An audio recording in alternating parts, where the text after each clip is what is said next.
रघुपति राघव राजा राम, पतित पावन सीताराम। जय जय। मैं हरिजन सेवक संघ दिल्ली से स्वयं सेविका भारती।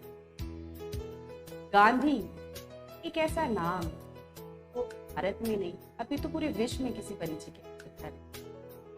गांधी एक ऐसा व्यक्तित्व, एक ऐसा कृतित्व ने सदैव स्वयं की परिधि को लांघकर पर के लिए कार्य किया, बिना किसी स्वार्थ भाव के, बिना किसी अस्त्र, बिना किसी शस्त्र के, जिसने हमें एक नई राह दिखाई हो केवल अपने दृढ़ संकल्प के माध्यम से।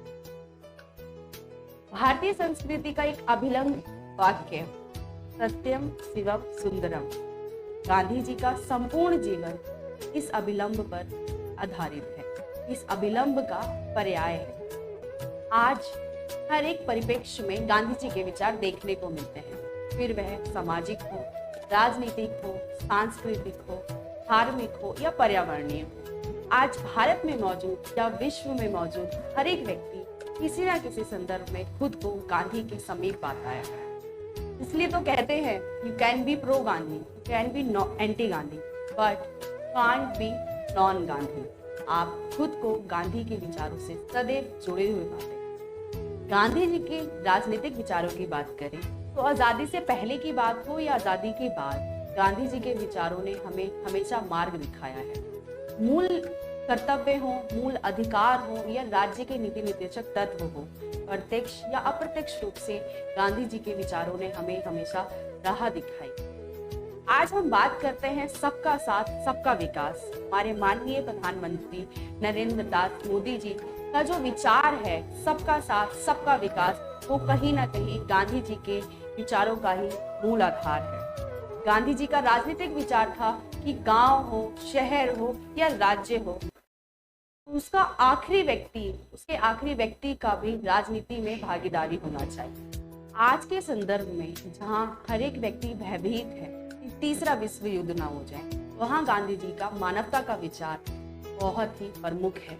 गांधी जी कहते हैं humanity like a ocean and few dirty drops can not make the whole ocean dirty. हमें जरूरत है सत्य के मार्ग पे चलने की, हमें जरूरत है अहिंसा के मार्ग पे चलने की।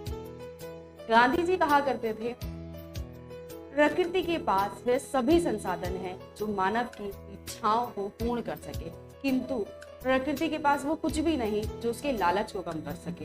आज अजरबैजान में जहाँ COP29 हुई, वहां पे फिर से हमने सतत विकास की लंबी लंबी बातें करी। 29 बैठक होने के बावजूद भी क्या आज हम उन विचारों को पूर्ण कर पाए हैं?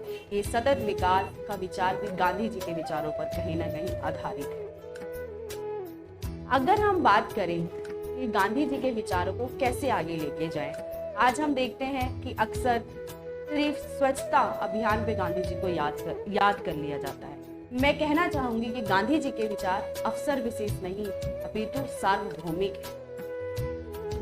राजनीतिक विज्ञान में ग्रेजुएशन एंड पोस्ट ग्रेजुएशन करने के दौरान मैं कई विचारों से परिचित हूँ।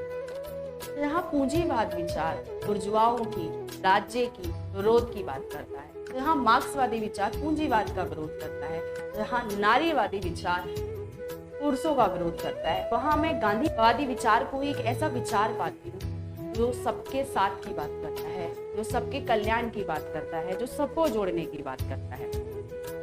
हम अक्सर अपने सामान्य जीवन में सुनते हैं कि मजबूरी का नाम महात्मा गांधी। से जुड़ा एक प्रसंग सुनाना चाहूंगी। 1917 अहमदाबाद मिल आंदोलन के दौरान किसी व्यक्ति ने गांधी जी को ये धमकी दी कि अगर गांधी मुझको अकेला मिलता है तो मैं उसकी हत्या कर दूंगा, मैं उसको जान से मार दूंगा। आप मानेंगे नहीं, अगले ही दिन गांधी जी सुबह 4 बजे उनके घर पहुंचते हैं और उद्योगपति के द्वारपालों से कहते हैं जाओ अपने मालिक को बोल दो कि गांधी आया है और अकेला आया है। आप मानेंगे नहीं, उस उद्योगपति की हिम्मत नहीं हुई कि वो अपने घर के दरवाजे भी खोल सके। ये थी गांधी की मजबूती, जिसने पूरे विश्व को अपना साम्राज्य बनाने वाले एक ऐसी शक्ति उस इंग्लैंड को बिना किसी अस्त्र शस्त्र के भारत से बाहर निकालने में सहयोग दिया। अंत में बस इतना कहना चाहूंगी कि जिस व्यक्ति ने पूरे विश्व को सत्य अहिंसा का पाठ पढ़ाया, आखिर में हिंसा के द्वारा उसको भी इस संसार से विदा कहना पड़ा। और मैं ये पूछना चाहूंगी, क्या सच में गांधी जी मर गए हैं? नहीं, क्योंकि गांधी कोई इंसान नहीं है, गांधी एक विचार है। यह सत्य का विचार है, यह अहिंसा का विचार है, और सत्य शाश्वत होता है, वो कभी खत्म नहीं होता, इसको मारा नहीं जा सकता। गांधी गोलियों से नहीं मरेंगे, ना गांधी मूर्तियों में जिंदा होंगे। ना गांधी गोलियों से मरेंगे, ना मूर्तियों में जिंदा होंगे। बस मेरा आग्रह इतना है कि आज गांधी के पैर छूने की आवश्यकता नहीं, गांधी के विचारों को, गांधी के आदर्शों को छूने की आवश्यकता है। जय हिंद, जय जय।